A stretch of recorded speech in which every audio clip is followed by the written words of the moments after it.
Welcome to another edition of Import-Export Platform, Facebook Live from Trinity Academy. This is a program that educates listeners in various areas of international channels to fast mission to the trade challenges in Nigeria. With the studio today is Caleb. Please remember that this program is streaming live on our YouTube channel, youtube.com/3thinkpers TV, and our Facebook page, facebook.com/3thinkpers Academy. This program has three very important segments. We have the trade news, trade program, and trade education. In the trade news, we talk about international trade news, both locally and internationally, and we'll be talking a lot about how coronavirus is affecting the world trade. The projection of trade in this this time is not going to work. We have a projection already, but it's not going to work. So we are likely going to have a dip again in 2020 and probably increase in 2021. So we'll be talking about the news around trade news, then trade program. Trade programs is program related to trade, both for us and other ones that other people are going to do, maybe government, other bodies around the world that are going to do. We are hoping this program will hold in the month of April. Hopefully we will have reasonably defeated Corona by that time. And lastly, we have the trade education segment. In the trade education segment, we always educate our listeners on various international trade. In recent time, we'll be talking about maximizing the FCFTA, and we'll be looking at episode 34 of maximizing the FCFTA via African Market Intelligence, and we are looking at insulated wire. All right, so let's go into the trade program.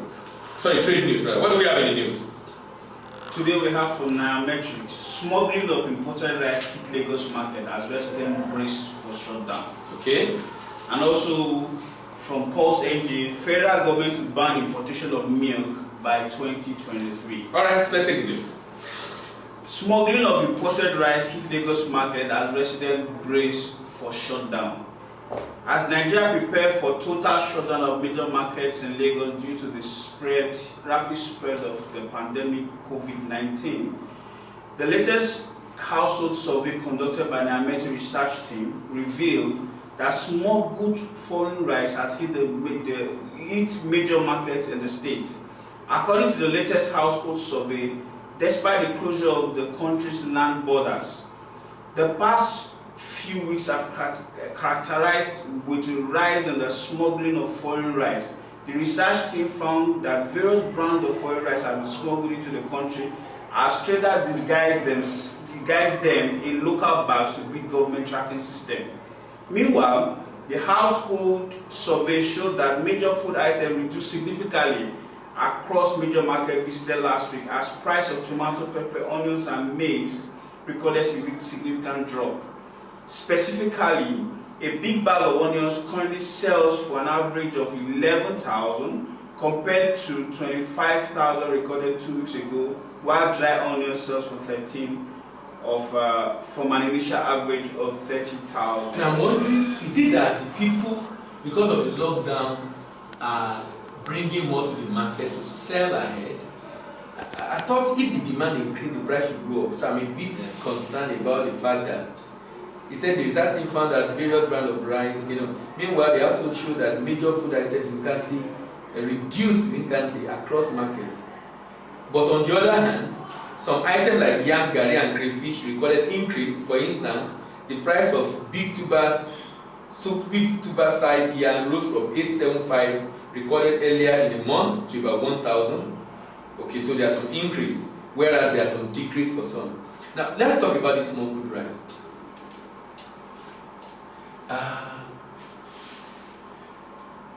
There is a statement I saw in that news that I'm wondering. It says the smuggled rice is disguised in a local brand. He said the research team found that a various brand of foreign rice is being smuggled to the country as traders disguise them as local bag to beat government tracking system. So what I'm asking myself is it the local bag? Is it that they bag into local bag in the market, or they bag it into local bag from the source? So, but for me, I know it should be from the source because it's already smuggled in. It should be. It's a government tracking system. I think they get the rice without the bag. and probably No, it will be a bag. Maybe just in a plain bag. A plain bag that is not branded. Yeah, it's not branded. Then they come to the country and then okay. Because sometimes I've actually seen some rice with my wife and I will ask, this rice, is it local or from outside? She said, from outside. I said, I'm shocked that it's still available in the market. Yes. I'm shocked because that means that even I say we don't relax, we've relaxed from the issues we were fighting for and fighting against when all this stuff started. It's like we are not doing as much as we're doing again now.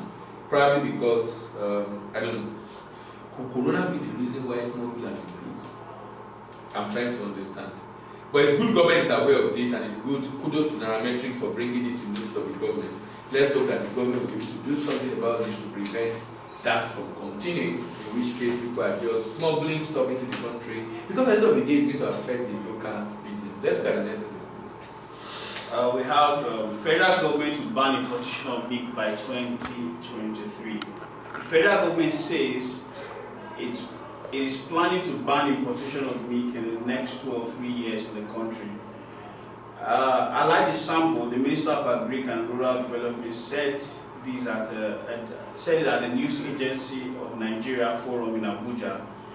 Alhaji Sambo said that the government had the mechanism with effective plan and started to ensure that it worked out positively.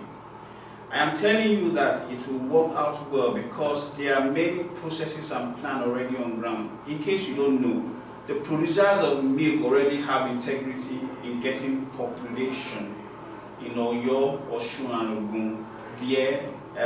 Ogun, their integrity.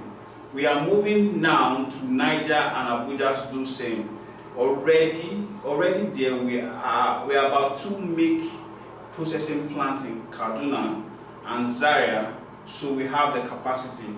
I can tell you also that with the technical know-how we have acquired, we are going to succeed. It's not a big deal, he said.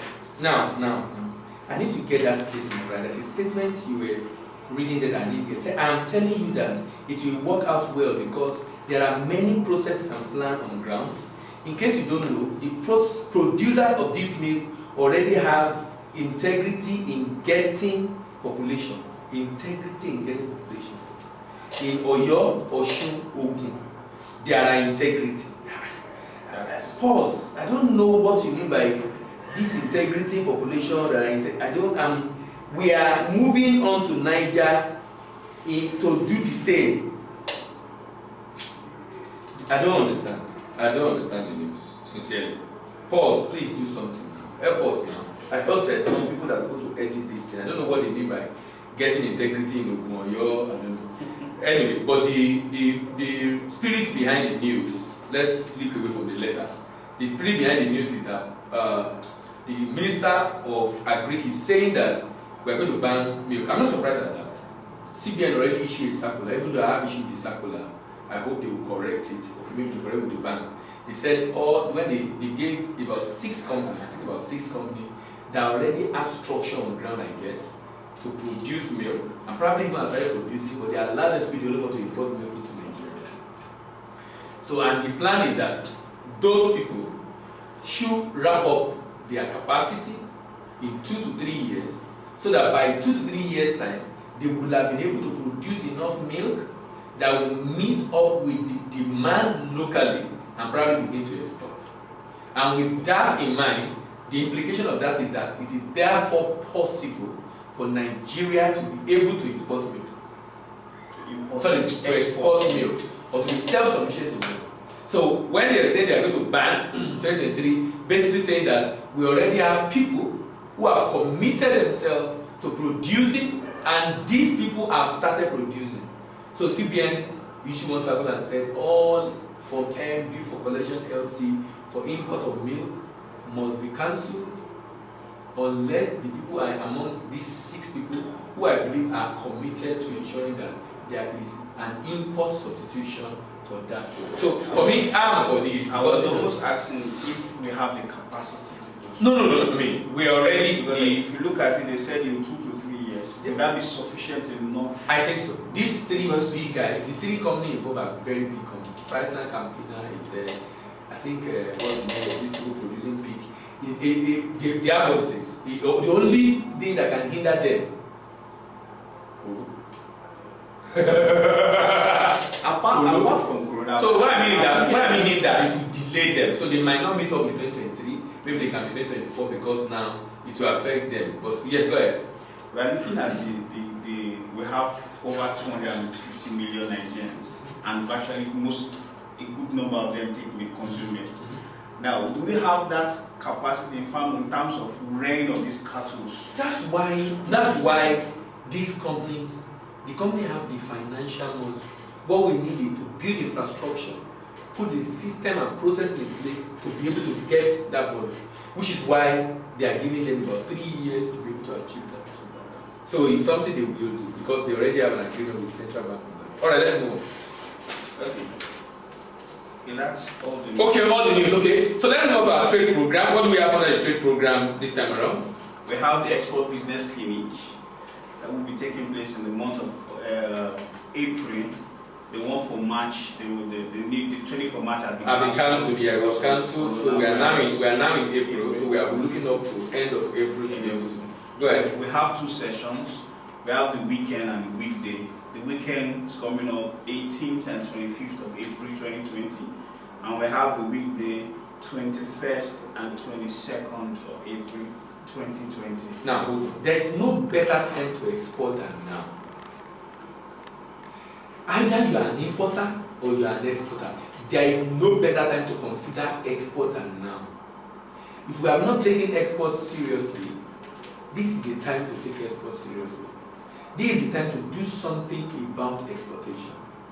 There is no better time to export than now.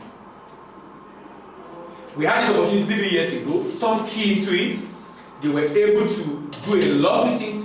But we have another opportunity. You know, life is in cycles. So sometimes you're up, down, up, down, up, down. You know, when we are up, we lose our guard, then we come down. When we are down, we put on a lot of measures, then we go up again. Then we lose our guard, then we come down. We have come up, now we are down again.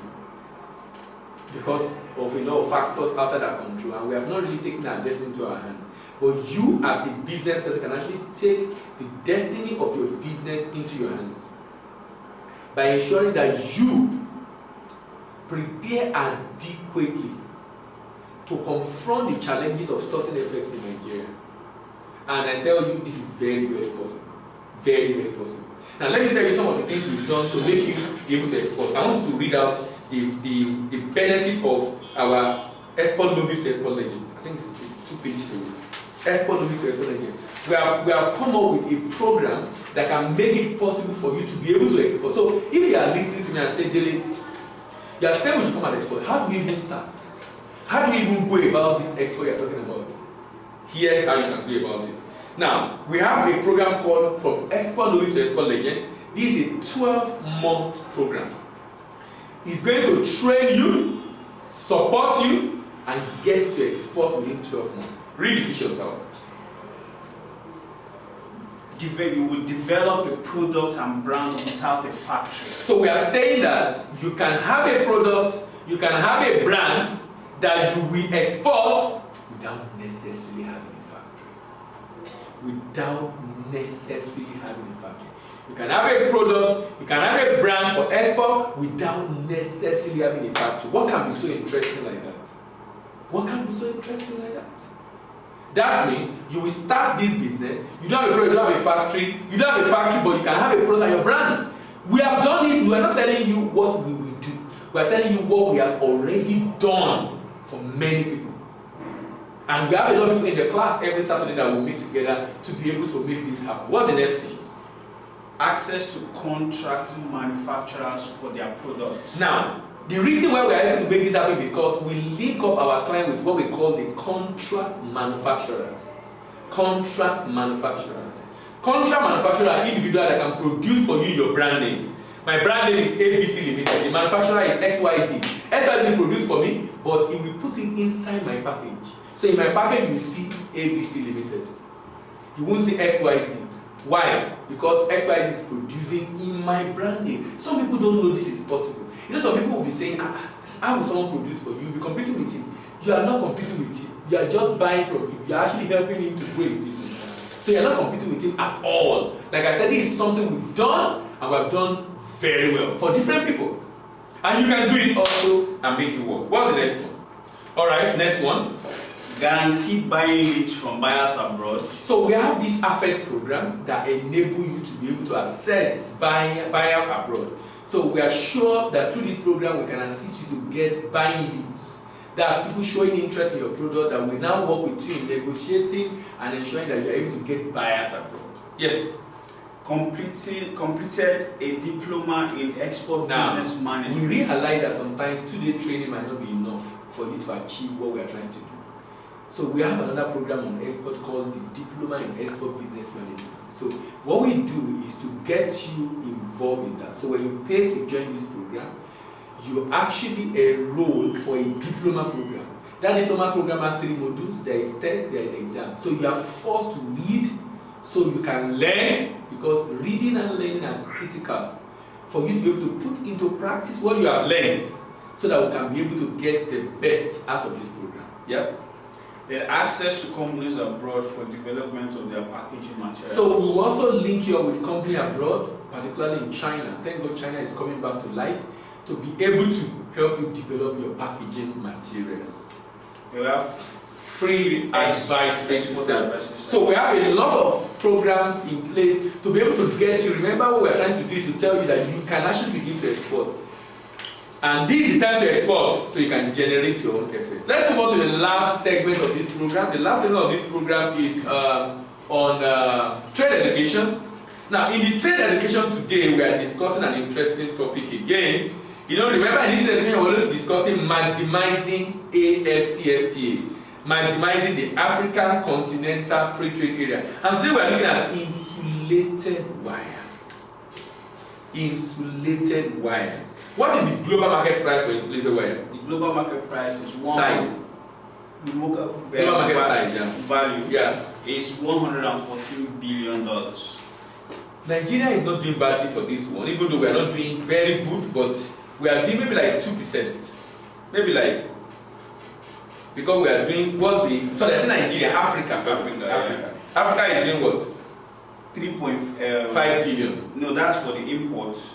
No, that's the import. Now I'm talking about what we import. Okay, the total traded value is already we say it's 114 billion. And the total that we are trading in, that we are buying, out of the 113 billion traded in the world, Nigeria only, Africa rather, import 3.5 billion. Yeah. And Nigeria is one of those importers. So who are the top importers of insulated wires and cables in Africa? We have Tunisia doing 14%. 14%, wow. We have Morocco doing 13%. Wow. Egypt 10%. South Africa 9%. Algeria 6.8%. Nigeria 6.5%. So with Coleman's wire and cable, with New Wheel, Nigerian wire and cable, with about 2 or 3 other companies doing wire and cable in Nigeria, Nigeria still import wire and cable. And I understand that Nigerian wire and cable are a lot better than imported ones. I understand that with the standard that Sun has set in Nigeria is a lot better than imported one. But for one reason or the other, we just believe the imported one is better. For one reason or the other, we believe the imported one is better. And we decided to go for the imported one. But you know what? Anyway, under AFCFTA, importers are your market. So Nigeria, these are the market that people can export to, and people can also export to Nigeria. Who are the competing exporters in Africa? We have Tunisia, 45%. Wow. We have Morocco, 33%. Egypt, 19%. South Africa, 2.2%. Zambia, 0.55%. Senegal, 0.39%. Algeria, 0.16%. Kenya, 0.083%. Nigeria 0.0. What's the value of Nigeria in monetary terms? It's $1.76 million. Ah, $1.76 million. That's so small.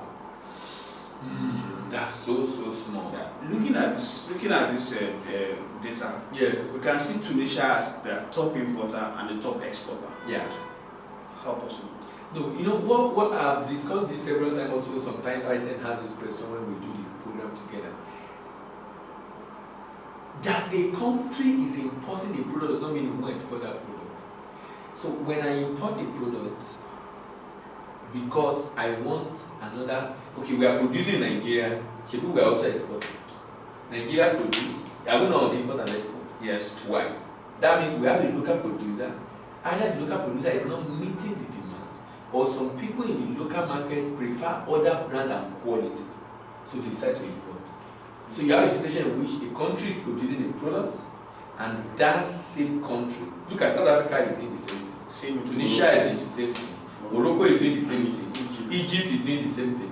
So many countries that are producing this product are also importing the product.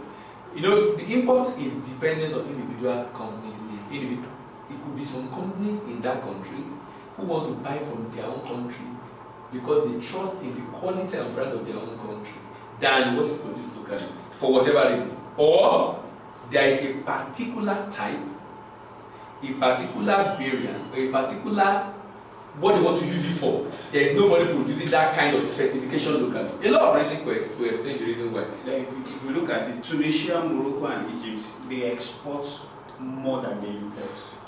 Except South Africa, who export less and import more. So that means South Africa is probably not meeting the demand. So they import more and they don't. But the fact is that, and that's why sometimes people will say, no, we should be self-sufficient first before we export. Look, export it's just like a recession now. You can't say because you are not meeting local market. Export now is a strategic objective. Yes.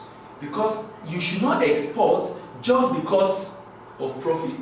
You can export just to create new market, to try out new market, but in this era, you are exporting to generate effects. Yes. And your export to generate effects does not mean that you are profitable, but it's helping your local business. So it's just thinking strategically, because sometimes when you hear some things, people believe that how will you be exporting when you have not met local demand? We must meet local demand first before we begin to export. That means you assume that the only reason why you export is because you have excess. That's not true. In fact, if you look at the strategies that make many companies to export, sometimes it's even about global dominance. Yes. Global dominance. As in creating a market abroad for your product, having a presence abroad. Because of the prestige of saying our product is being sold in this, and that might even give local businesses, banks to even give you more money. Because they now know you have more market. And we have an example, what China is doing. In terms of making sure their product gets to every part. Does it mean that satisfying the demand in China? No.